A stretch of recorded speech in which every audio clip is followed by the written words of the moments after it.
Dans une carrière de cuisinier, il y a des rencontres qui marquent et des gestes acquis pour toujours.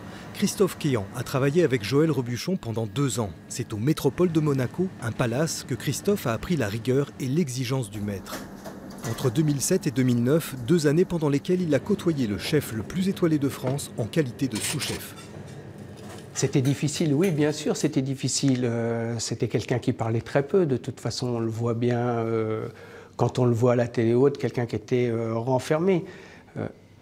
Il avait une grande force, il disait les choses tout de suite, tout le monde était à ses côtés, il y avait une grande rigueur. Le maître Robuchon avait la réputation d'être exigeant et d'imposer sa discipline, une rigueur nécessaire dans les restaurants gastronomiques.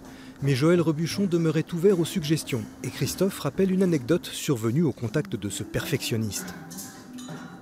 Quand il mettait au point avec le chef pâtissier les macarons, il est venu plusieurs fois pour goûter les macarons. On rajoute ça, on enlève ça, on fait ça. Le chef pâtissier faisait des essais, il goûtait. Et un jour, il a dit, la recette du macaron là, surtout tu n'y touches plus, elle est superbe.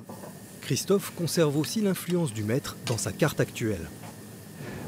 Moi, dans mes plats, j'ai un pigeon qui est avec une mousseline de pommes de terre.